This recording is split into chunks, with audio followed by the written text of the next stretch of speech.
Bonjour, bonsoir. Dans cette vidéo, justement, ce que tu vas découvrir va te laisser bouche bée. Même moi, qui soupçonnais déjà l'envers, l'ampleur, justement, de ce que je vais te présenter ici, mais quand j'ai été au contact, quand j'ai justement été mis au courant, justement, des éléments, des saletés dans lesquels le président Alassane Ouattara de la Côte d'Ivoire et puis Emmanuel Macron, président de la France, sont empêtrés justement au Niger. Et pourquoi est-ce qu'ils sont toujours obstinés à vouloir mener une opération militaire ciblée au Niger, au Burkina, au Mali, bref, surtout au Niger? Waouh! Ça relève d'une science-fiction, mais pourtant, c'est vrai. Et pour ça, tu dois rester ici jusqu'à la fin.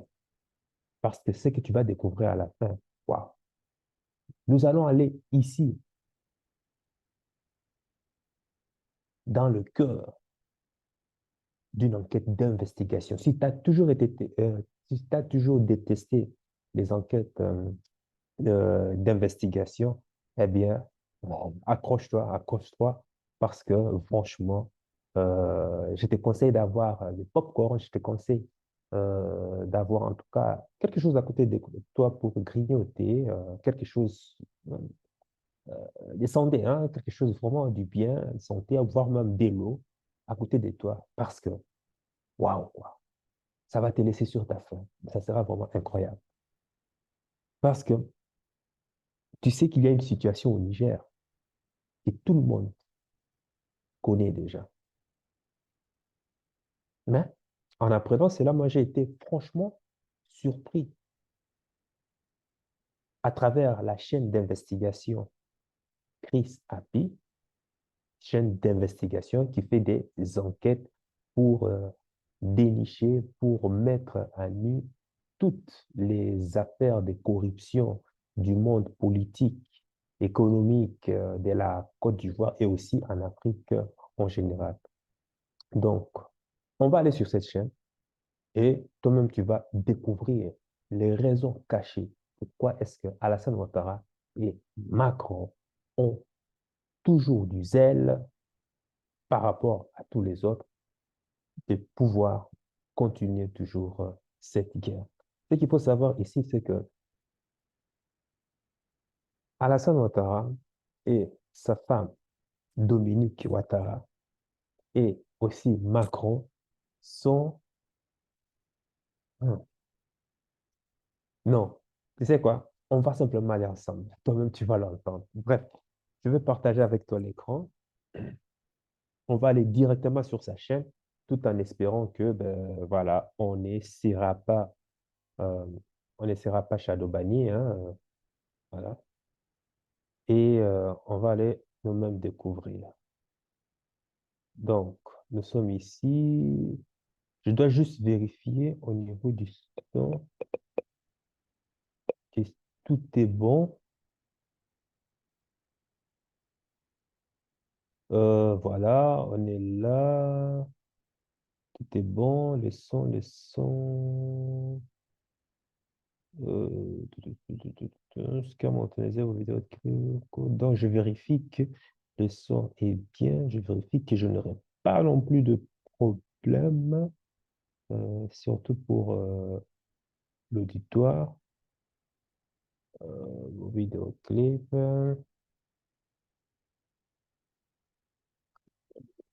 OK. Donc, ça, c'est fait. OK. Donc, voilà. Bon, c'est parti.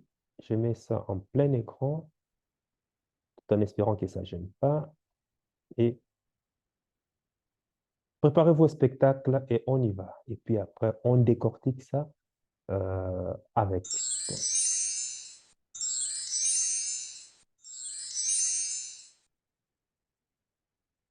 Alassane Ouattara entre en guerre pour sauver ses mines d'uranium et d'or au Niger.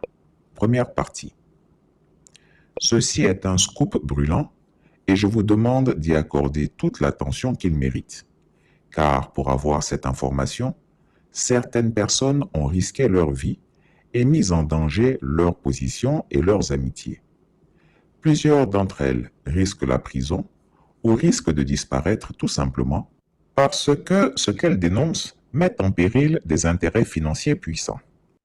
Ces personnes se sont dit que leur conscience ne leur permettait pas d'être complices du génocide en préparation d'un peuple au nom des richesses que celui-ci détient dans son sous-sol. Il s'agit du peuple nigérien. Il s'agit d'Alassane Ouattara, le dictateur ivoirien. En effet, la guerre que ce dernier appelle de tous ses voeux contre le Niger et le peuple nigérien n'a rien à voir avec son appétence pour la démocratie, l'état de droit ou la légitimité électorale de Mohamed Bazoum. Il s'agit ni plus ni moins que d'une guerre cupide, hégémonique, pour la sauvegarde de ses intérêts économiques et financiers au Niger. En fait, cet octogénaire supermenteur veut entraîner la CEDEAO dans un conflit sanglant pour simplement préserver ses investissements et ceux de son épouse dans les mines d'uranium et d'or du Niger. Oui, vous avez bien entendu. Cet homme, qui se fait passer pour le parangon de la probité, n'est en réalité qu'un vulgaire chef de gang. C'est un mafieux qui, dès qu'il a mis les pieds au palais présidentiel ivoirien, a usé de sa position pour faire fructifier ses affaires et celles de son épouse, mais aussi en faisant main basse sur les ressources minières des pays voisins. Il y a quelques jours, il a tenu à son domicile une réunion, disait-il, stratégique, la troisième du genre, pour examiner l'évolution de la situation sécuritaire au Niger et le dispositif militaire à mettre en place pour sécuriser les mines dans lesquelles lui, sa femme et ses amis ont lourdement investi. À cette réunion, il y avait physiquement autour de lui son épouse, des chefs militaires, un Nigérien grand et maigre, un occidental type caucasien et d'autres Ivoiriens dont les visages ne sont pas encore bien identifiés par notre source. Chose particulière, le vieux Grégou n'a pas invité à cette réunion son frère, Tene Birahima Ouattara dit la Fiole. Il a expliqué aux participants qui s'attendaient à le voir, puisqu'il avait participé aux réunions précédentes, que son petit frère est immature et n'a pas la capacité de gérer une opération aussi complexe que celle à laquelle ils sont en train de se préparer. Il préfère que ce dernier s'occupe des questions domestiques et n'ait pas trop connaissance de ce qui est en train de se jouer dans l'ombre. Une présentation de la situation et des intérêts économiques en jeu au Niger a été faite via une projection sur écran. Au cours de celle-ci, il a été décidé de préserver à tout prix la...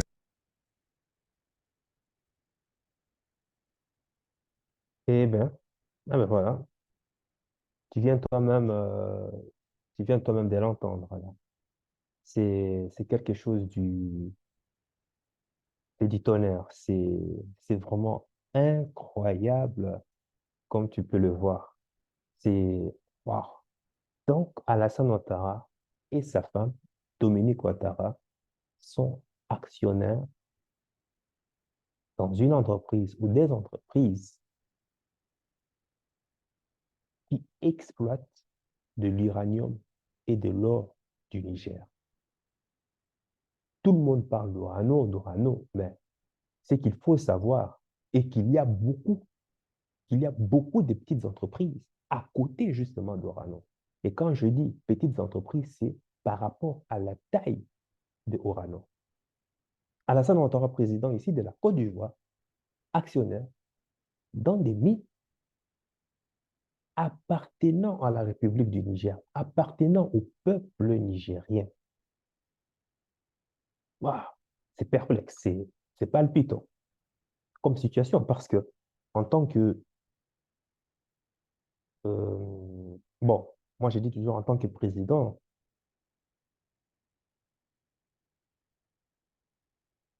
y a-t-il de mal en soi d'être actionnaire dans un pays étranger, mais ce qui dérange ici, c'est la position d'Alassane Ouattara en tant que président de la Côte d'Ivoire. Est-ce qu'un président de la Côte d'Ivoire a le droit de posséder des actions dans des mines d'exploitation à l'étranger alors que tu as juré de servir les intérêts de ton pays? Tu as juré sur des textes que tu ne serviras que la Côte d'Ivoire. Tu ne dis que la vérité, tu ne jures que la vérité, de servir et de te mettre, de t'impliquer à 100% pour ne travailler que pour les intérêts justement de la Côte d'Ivoire, n'est-ce pas? En tout cas, euh, est-ce que la constitution ivoirienne permet à un président de le faire? On a tous vu, lorsqu'un président prête serment, il y a des mots où le président est tenu de lever sa main et de jurer, n'est-ce pas? Si c'était le cas, alors, s'il avait tout le plein droit d'être actionnaire, de faire ses business à côté, pourquoi pas?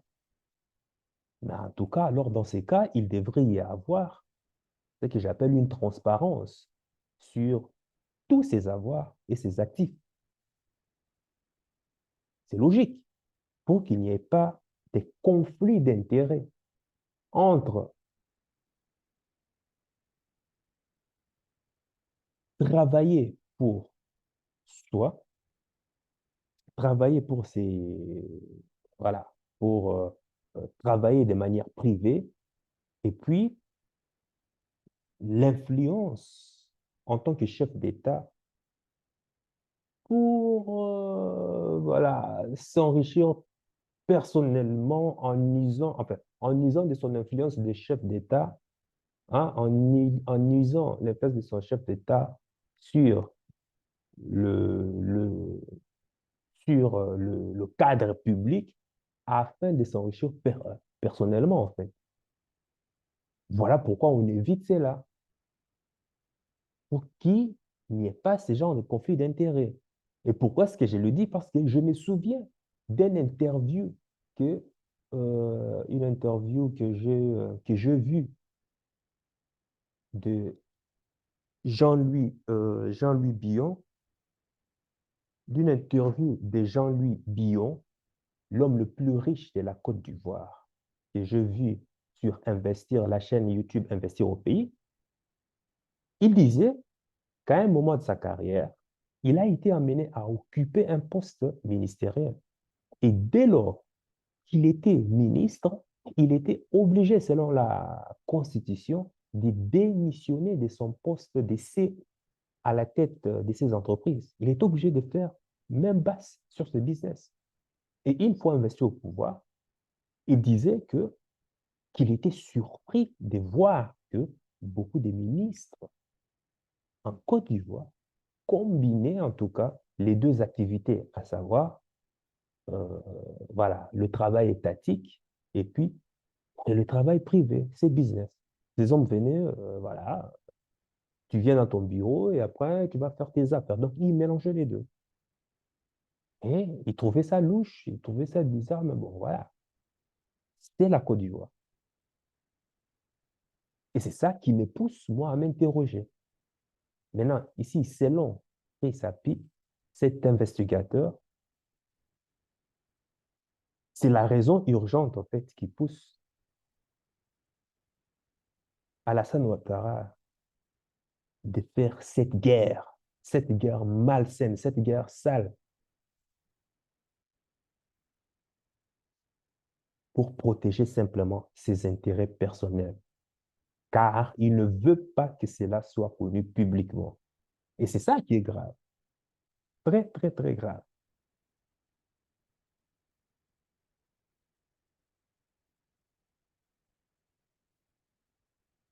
Tous ces présidents vont en guerre. Savent-ils ce que Alassane Ouattara ici et Macron sont en train de cacher au Niger? Est-ce qu'ils le savent d'abord?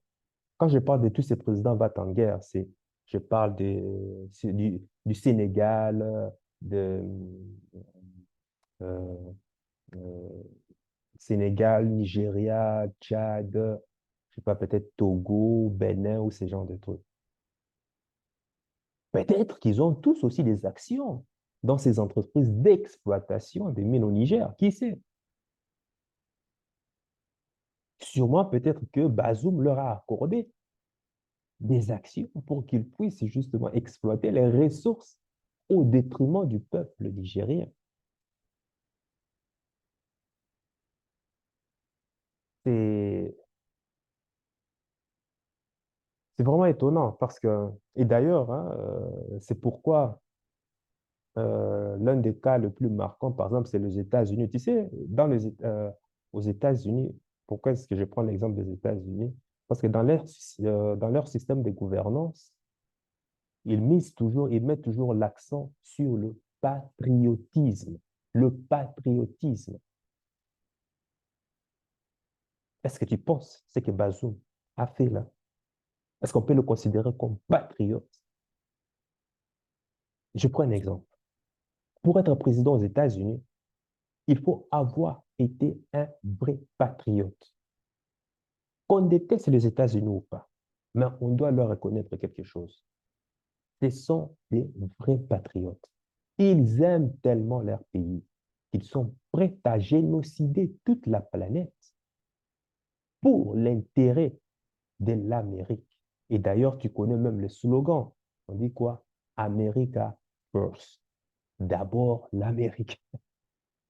Voilà pourquoi, si tu es candidat face, par exemple, à un vétéran, c'est-à-dire un ancien militaire euh, qui a déjà servi dans l'armée, la guerre, il a connu la guerre, ben, tu sais quoi, les pronostics te déclarent toujours perdant parce que ils disent que quoi? Que lui, au moins, il a déjà risqué sa vie pour défendre ou bien pour sauver sa patrie. Ça, c'est un emblème fort pour le peuple américain. Maintenant, ramenons cela maintenant ici à Alassane Ouattara. Est-ce que c'est d'être patriote de faire ce qu'il a fait? Je pense que tu as déjà la réponse. Il faut ne pas être, il faut ne pas être vraiment ivoirien pour vraiment commettre ces genres d'actes.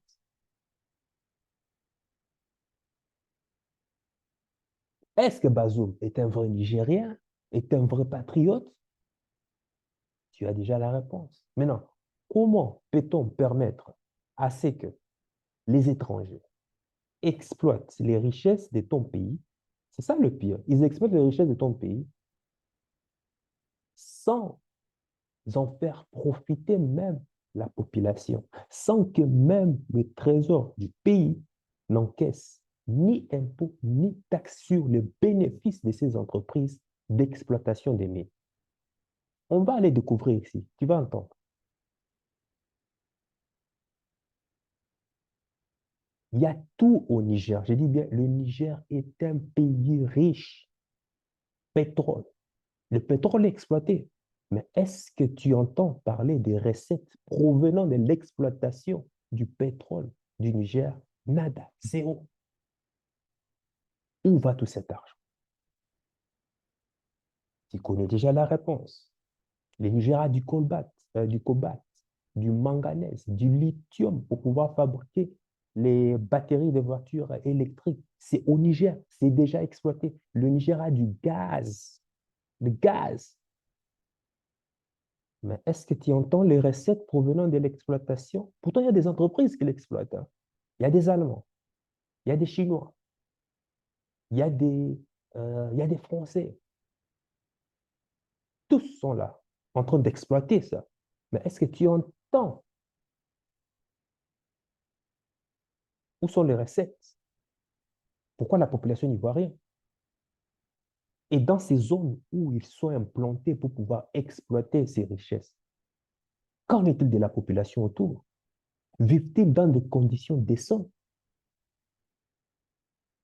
Mais à qui cela profite? À qui ces gens de crimes profitent? Qui leur a accordé le pouvoir d'exploiter? déjà la réponse.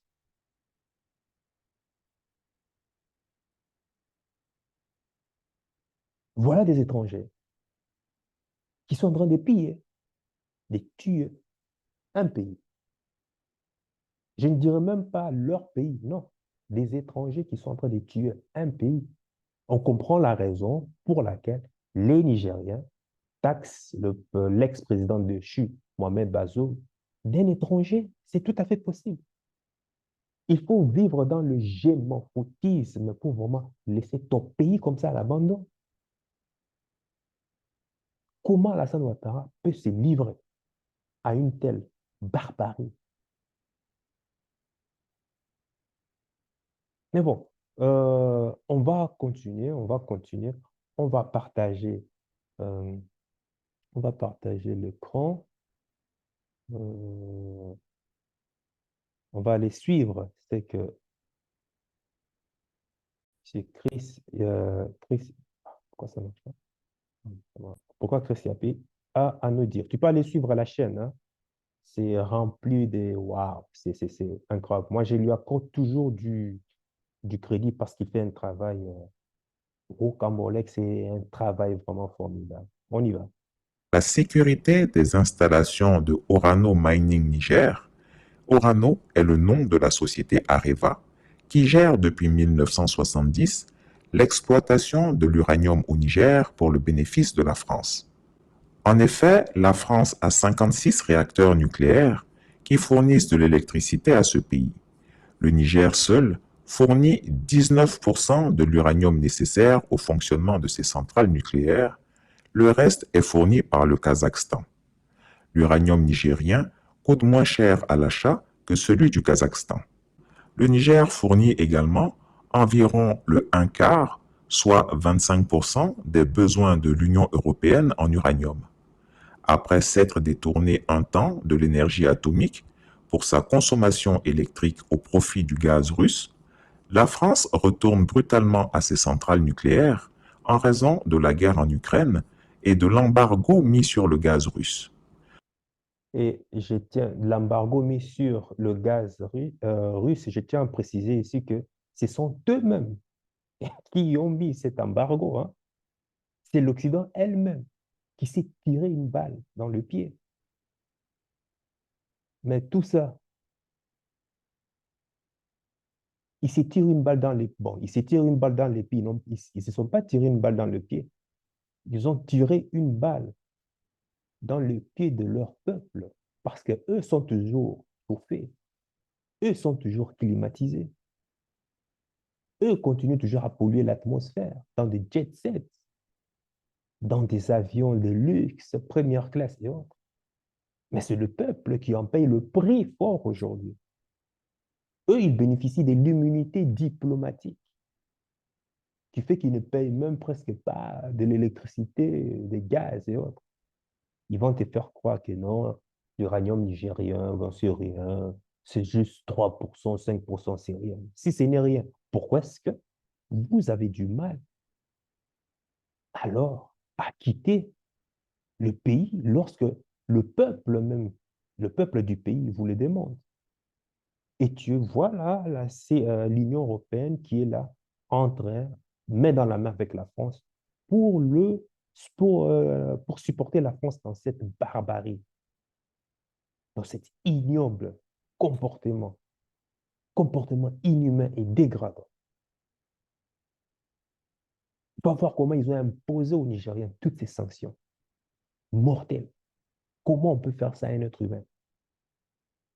Ces sanctions que la France et l'Union européenne ne pourront jamais se le permettre dans leur pays, mais ils le font. Quand c'est en Afrique, ils le font avec le soutien des Africains. Regarde-moi ça. Tout ça, c'est simplement pour pouvoir aller servir à leurs propres intérêts. Regarde comment ils ont fait à la Russie. Et bizarrement, ça se retourne contre eux. Et nous, au lieu de retenir les leçons, non, on est là toujours en train d'aller à l'aveuglette. Ben bon, on y va. L'uranium du Niger devient donc une matière première stratégique pour la France. Orano Mining a créé plusieurs sociétés au Niger pour exploiter l'uranium de ce pays. Il y avait la compagnie minière d'Akuta, Cominac, active sur le gisement d'uranium dans la province d'Agadez, au nord du pays. Mais ce gisement est épuisé et la Cominac a fermé il y a tout juste 2 ans. Orano a également une autre filiale, la Somaïr, Société des mines de l'Aïr, dans la région d'Arlit. Elle est toujours active et Orano a prévu de l'exploiter jusqu'en 2040. Elle est en fonction d'ailleurs depuis 1967. Mais le Banco a été découvert à Imurarem. C'est l'un des plus grands gisements d'uranium de la planète. Pour l'exploiter, le groupe français Orano a créé sa filiale appelée Imurarem SA. Avec cette mine, la France est assurée d'avoir de l'uranium moins cher pendant au moins 35 ans encore. Dans l'actionnariat d'Orano Mining Niger, dont Imurarem SA est une filiale, le document en notre possession indique clairement qu'Alassane Ouattara, Emmanuel Macron et certains de ses amis aux initiales de JT et EC, et surtout Mohamed Bazoum, sont actionnaires et cumulent 47% des actions. Est-ce que vous entendez là? Regarde ça. Donc, Orano qui crée une filiale, une entreprise Imurarem, un jugement, gisement minier rocambolex du jamais vu dans le monde, avec des richesses pures, pures, comme si ça descendait, je sais pas, comme si on avait l'impression que ça descendait du ciel, comme si c'est ce qu'on enfin, c'est ce qu'on appelle un don de Dieu. Orano, l'ancien Areva, se promet de créer une filiale Imurarem. Et qui est actionnaire? Ce sont ces quatre-là. Enfin, ces quatre, plus d'autres, bien sûr, mais ce qui est sûr, ils détiennent à peu près 50% des actions, des parts de l'entreprise. Alassane Ouattara et Emmanuel Macron, et il y a deux autres amis à lesquels on connaît pas. Et puis, Mohamed Bazoum, le président. Bon, au moins, lui est pas un bon président. Toi, président d'un peuple, et que tu te permets encore d'aller faire du business, tu vois, il peut y avoir conflit d'intérêts là. Conflits d'intérêts publics, conflits d'intérêts privés. Je crois que c'est ça qui est interdit dans la Constitution. Regarde, 47%, c'est ça, 47%. Mais est-ce que tu as déjà entendu parler de ça dans les médias? Voilà.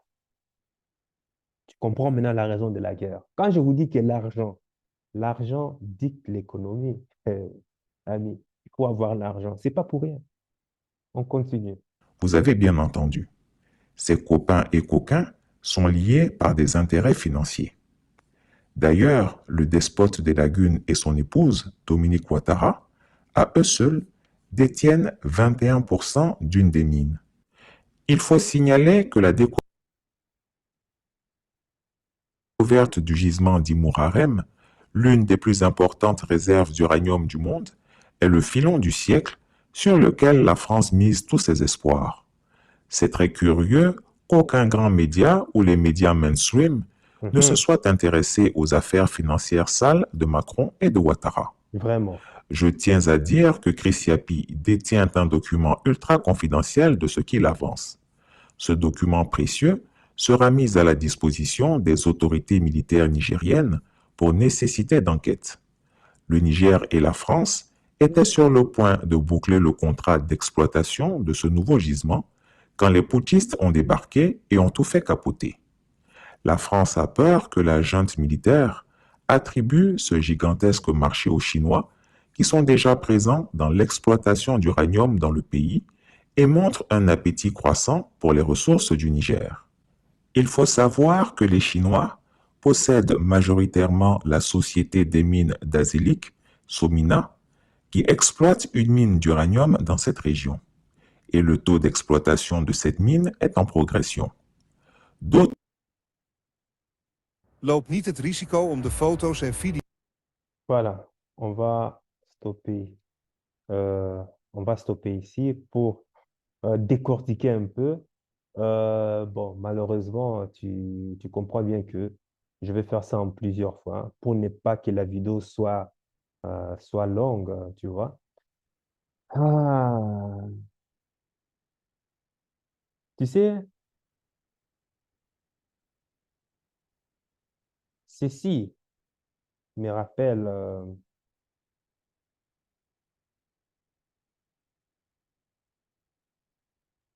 parce que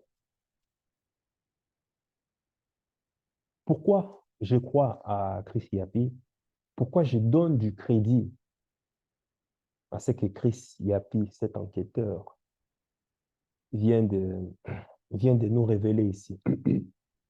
Parce que, souviens-toi, j'avais déjà fait une vidéo dans le passé, je vais peut-être le mettre ici, du dernier sommet de la CEDEAO à Abuja, juste après l'ultimatum donné aux militaires nigériens de rendre le pouvoir et de restaurer Bazoum. Tu peux aller retrouver cette vidéo, mais en tout cas, je vais te le...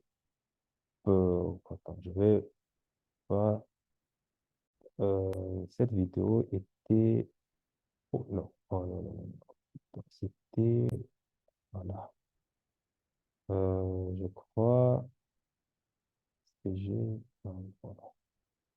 Attends. Ah oui, c'est... Ah ouais, magnifique, magnifique. En plus, je l'ai enregistré. Oh, voilà. Cette vidéo, je l'avais faite il y a déjà, voilà, intérêt...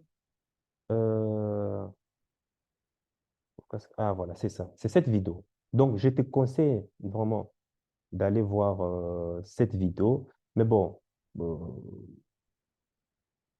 la partie où j'ai diffusé les discours, où on interprétait les discours d'Alassane Ouattara, la qualité du son n'était pas vraiment assez bonne. Bon, voilà. Mais bon, tu m'excuses, mais le plus important, c'est l'analyse euh, que je faisais à l'époque. C'est cette vidéo. Tu vas aller, je te conseille, je t'invite vraiment à aller voir. Où j'ai donné, voilà, Niger, la vérité. Bonjour. Dans cette vidéo, on va analyser. Tu vois, Niger, la vérité derrière ces dirigeants de la CEDEAO va te choquer. Voilà, c'est de ça que je te conseille d'aller voir. Parce que ces jours-là, comme on suit toujours l'information, on est toujours aux aguets d'analyser, de voir ce qui n'a pas été dit, ce qui a été dit. Ces jours-là, Alassane Ouattara a quitté précipitamment Abuja après leur réunion pour retourner à Abidjan, filer directement au palais présidentiel et faire une déclaration. Une déclaration. Parce qu'il y avait déjà la déclaration de la CEDEAO hein, qui avait été faite après la réunion, une déclaration un peu mitigée, hésitante hein, par rapport à l'option militaire.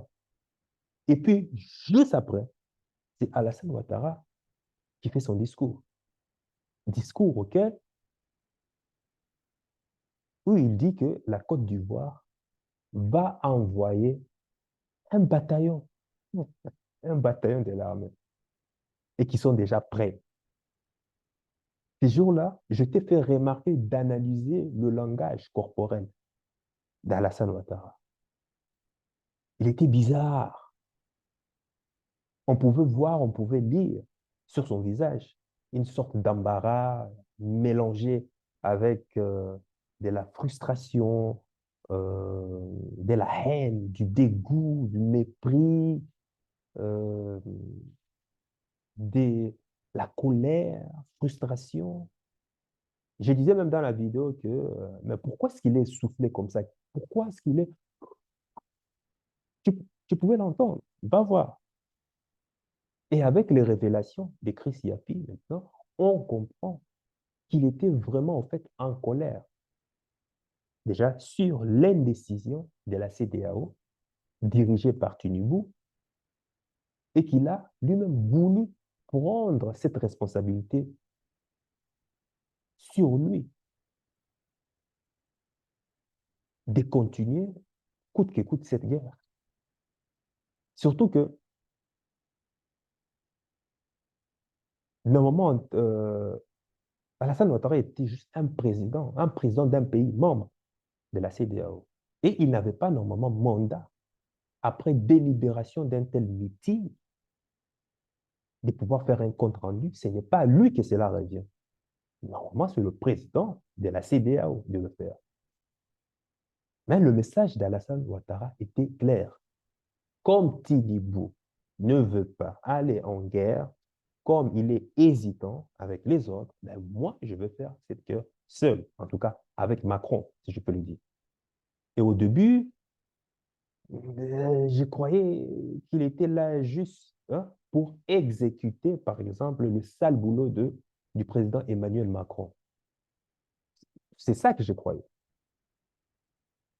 Mais avec ces révélations, on apprend que non, il a aussi ses propres intérêts. Il est actionnaire à 21% dans le projet Imourarem, c'était Imourarem EMSA, que Orano a créé.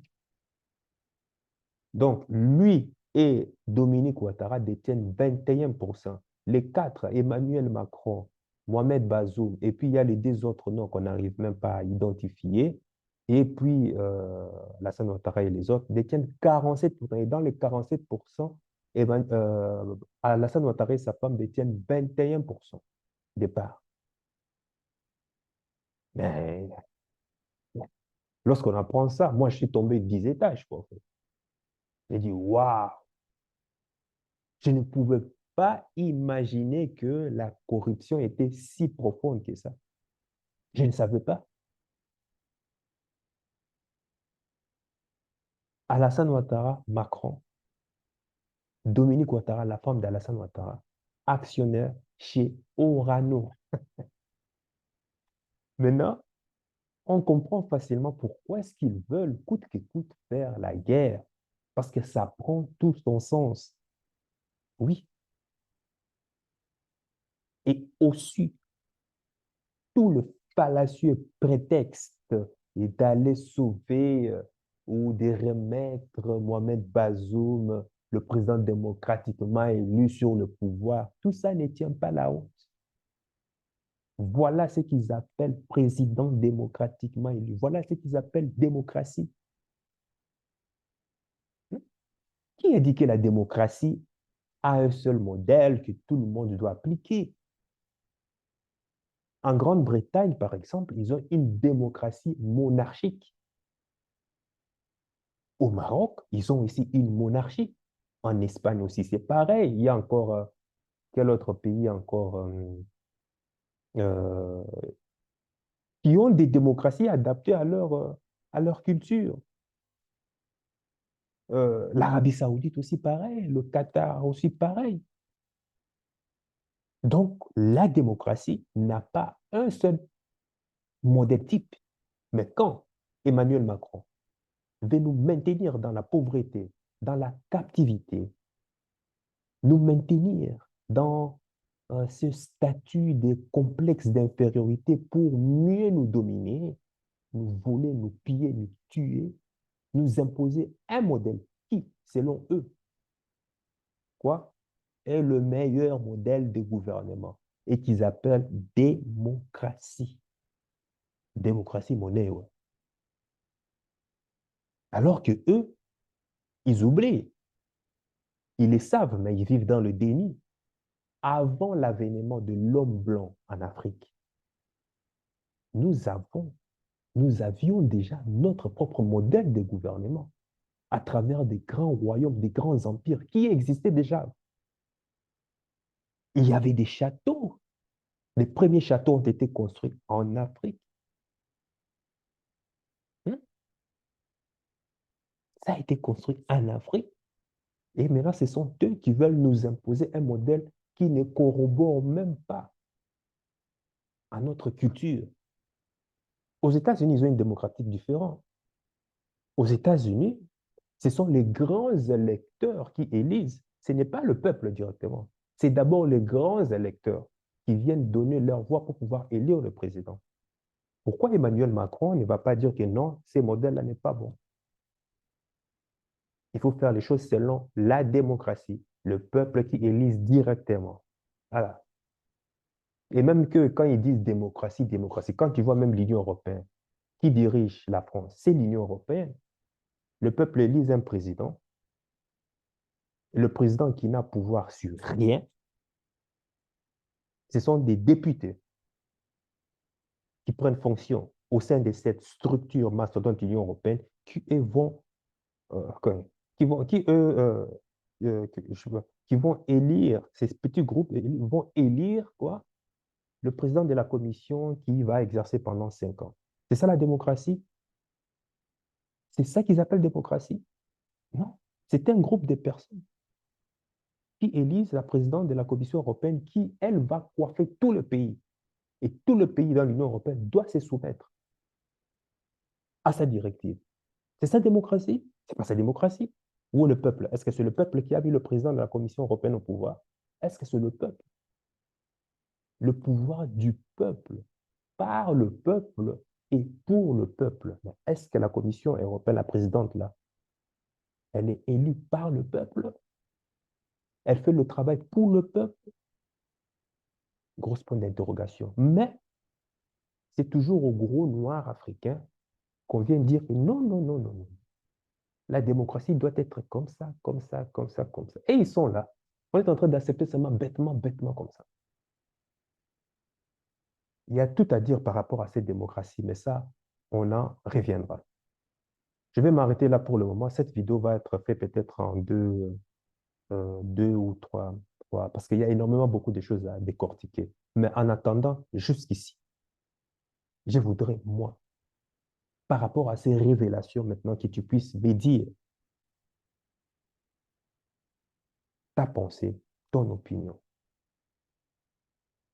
Dis-le-moi dans les commentaires. Ne pars pas sans dire quelque chose. Si tu aimes, tu aimes. Et si tu n'aimes pas, montre-moi aussi que tu n'aimes pas. Oui, je vais savoir. Voilà. Même si tu es en désaccord, pas de souci, dis-le-moi dans les commentaires. Sur ce, sache que ton cœur sait déjà ce que ton cerveau essaie de comprendre. Suis la voie de ton cœur. Il connaît déjà le chemin. Ciao, ciao.